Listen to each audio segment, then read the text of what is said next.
Hello, chess friends, and welcome to your out of Chess channel, and welcome to an amazing game that I found recently on the official CCRL Chessdom website. We have here Stockfish versus RubiChess in a beautiful Yugoslav variation of the Cambridge Springs defense. But we're turning the table today. Today you'll see how Stockfish is dismantling, how Stockfish is destroying my favorite opening, the Cambridge Springs defense, because recently we have started our mini series about the Cambridge Springs defense from Black's perspective. But now you see what Stockfish is doing to my favorite opening. Be prepared. This is brutal chess. This is again chess from another dimension. So let's check out now the game Stockfish versus RubiChess in our favorite opening. So Stockfish opens with the move d4. We have d5 by RubiChess, c4, c6. First, it's of course the Slav defense, but you can get the Cambridge Springs defense we have talked about in the mini series too.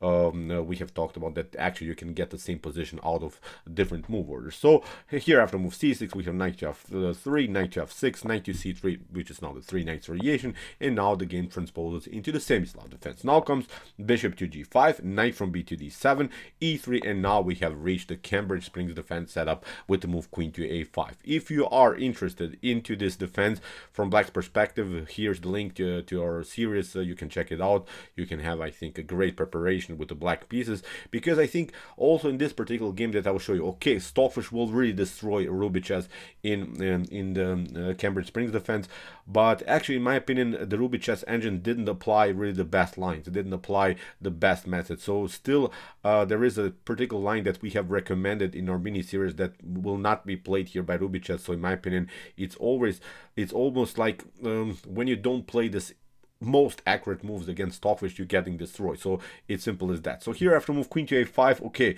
here you have to play from White's perspective. This move c takes d5, and now after move knight to d5, this becomes now the Yugoslav variation that we have talked about many times. So now comes one of the best methods here for White. White is continuing now with the move the queen to d2, and now the RubiChess engine plays now the move bishop to b4. But now after move rook to c1, what I didn't like now in the continuation is this particular line. First, the move h6 is perfectly fine here by RubiChess, but now after move bishop to h4, what I would recommend you is to go into this b6 lines. We have talked about this b6 lines from Black's perspective in our mini series about the Cambridge Springs defense, because the idea is clear. We are trying to get this bishop out. We are trying to get trades of the light square bishop, because we have talked about many times this light square bishop is simply blocked out by its own pawn structure. So that's why you want to get rid of your worst piece against your opponent's best piece here, because the bishop will come on d3 and will have, of course, a powerful control. So you see now this RubiChess engine didn't play this line, played now simply kingside castling. And now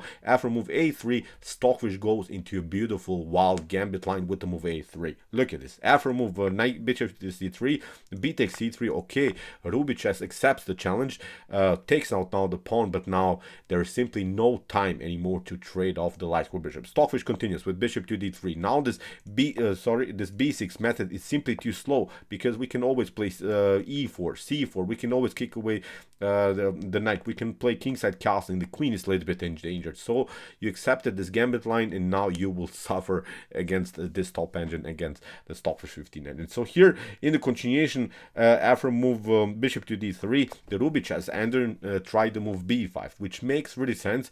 It's preventing, of course, the idea of c4. c4 would, of course, kick away this centralized knight, but this knight can be kicked away with two pawns. We can do the same also with the move e4. So it's, in my opinion, getting worse and worse here for BlackElo. Black grabbed the pawn, but look at this.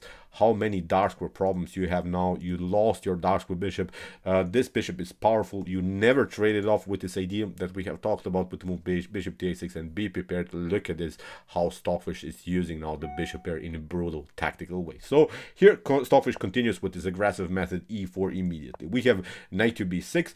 If you play here knight to f6, then we can further kick away also the knight with the move e5. Kingside castling is here an opportunity. So again, you lose decisive tempi. So that's why knight to from d to b6. We have now kingside castling, and now the RubiChess engine tries a different idea. It's a normal, natural idea. I think this is a good idea. Bishop to a6, and now with the move b4. But again, Stockfish is not allowing this scenario. Plays first rook to a1, kicking with the queen, and now rook to e1 is, of course, the preparation to play the move e5. And now, even if you try bishop to a6 and with methods like b4, still we can stay maybe with our bishop on the board on this diagonal, because our rook is not anymore on this diagonal. With the move b4, of course, you would be forced then to trade off the bishops. Now Stockfish gets out of the potential range of the light square bishop and keeps the bishops on the board. That's now the most important thing. And the problem is now after move rook to e1, you cannot even break and enter here with the move e5. You would love, of course, here from black's perspective to do this move. You would love, of course, to liberate maybe your bishop in this way, but it's not working because of bishop to g3. And even if you cover yourself with the move f6, then knight to h4, knight to f5 could happen. We could also try methods of d5 and hitting the pawn on b5. These are very aggressive methods, so really great tactical shots. There are even some opportunities of d takes e5 after knight to e5. We can also try knight to e5 and bishop to c4, maybe here also hitting the queen somehow on the d file. So there are many dirty tactical shots on the d file. So in my opinion, again, not the best of lines here for black. So that's why rook to e1, you see Stockfish slowly but surely builds again a beautiful and wild attacking formation. So we have rook to e8. We have now the move e5. The queen has to step back, and now comes the move that we have been waiting for, the rook lift move. When Stockfish plays a rook lift, you can probably resign immediately the game, because now it's almost in the air. You can sense it that something wild is going to happen. This becomes now really brutal tactical game. So knight to d5. The RubiChess engine is trying desperately to get some more pieces in the game, but now Stockfish reshifts the rook on the g file, where of course also the king is. And the problem is now you cannot kick away the rook with the move f5, because we'll simply take en passant, e takes f6. Look at this. Even if you play knight to f6, there is this tactic. Queen to h6 comes with a beautiful tempo. You cannot grab the rook because you get checkmated here by this beautiful bishop's activity, so you don't have time to just battle for the rook. Really wild stuff. So you see Stockfish calculated this tactic in a beautiful way. This rook is staying on the g file. That's now the most beautiful part. And look at this. I would really not love to play this game from black's perspective. Look at this. Both of these bishops so dangerous. The queen is here, the knight is here. Oh, many beautiful tactical ideas come to our mind. So that's why here the RubiChess engine tries now to move g6, but Stockfish uses this moment immediately and hits now the weak pawn on g6. There are now again several demolition of pawn structure ideas around the square g6. So that's why RubiChess steps back here to h8. Bishop to g6 happens anyway. If you play f takes g6, this wasn't played in the game, then you get this one, queen to g6. You could maybe bring the knight into the game, but now with queen to h5, it doesn't get better. You could maybe try here to move knight to g8, but now we can hit the pawn further with some ideas. Bishop to g5, rook to h4, everything is here messed up in black's position. So that's why after move bishop to g6, we have queen to g8, a strange move, but you have to bring more defenders into the game. Stockfish continues now with a beautiful move, bishop to g5, and again you could also try bishop to f5. It's also winning, I think, here, because the queen is messed up. You have to, I think, even accept the challenge e takes f5, sacrificing the queen. But Stockfish plays a beautiful new attacking move. It's not allowing even here black to simplify the game. It's just continue with the pressure with this beautiful bishop pair. Bishop to g5, now f takes g6, but now bishop to h6. And look at this, one pawn here is really paralyzing both of this knights. This bishop is paralyzed by its pawn on e6. As we said in the beginning, you had your time with the move b6 method, so please apply this b6 method that we have talked about, b6 and bishop to a6, because look at this bishop stayed there forever. You have many problems in the Cambridge Springs defense with the light square bishop. Get rid of it. So here I think it's a great example how Stockfish is dismantling now this weird ideas in the beginning of black. So now knight to f8. Here of course the RubiChess engine is trying to get more defenders into the game, but it's not working because Stockfish plays again a beautiful move, c4.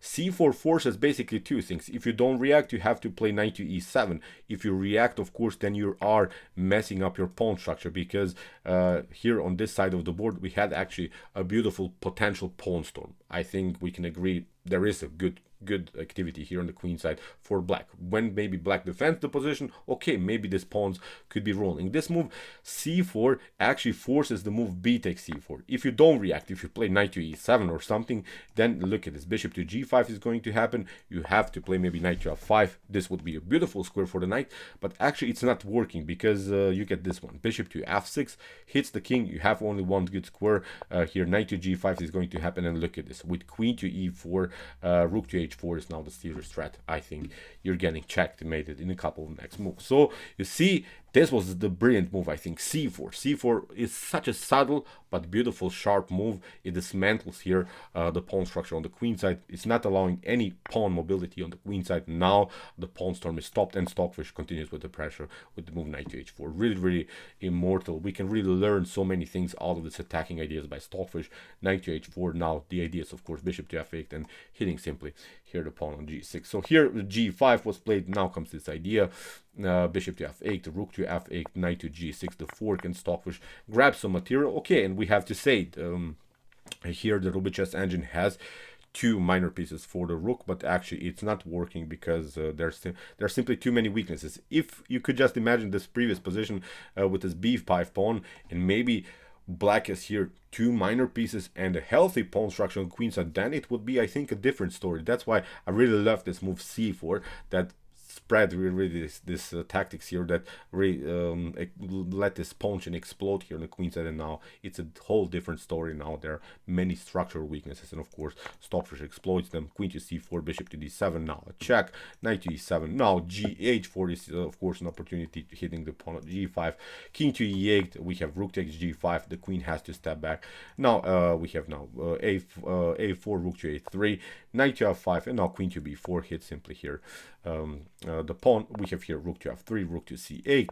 Now the rook gets attacked again. We have king to e7, queen to a7, now a rook to g8, rook takes g8, queen to g8, and now a beautiful move again by Stockfish, rook to f4, not allowing even this pawn to be taken, queen to g7, now Stockfish grabs simply another pawn.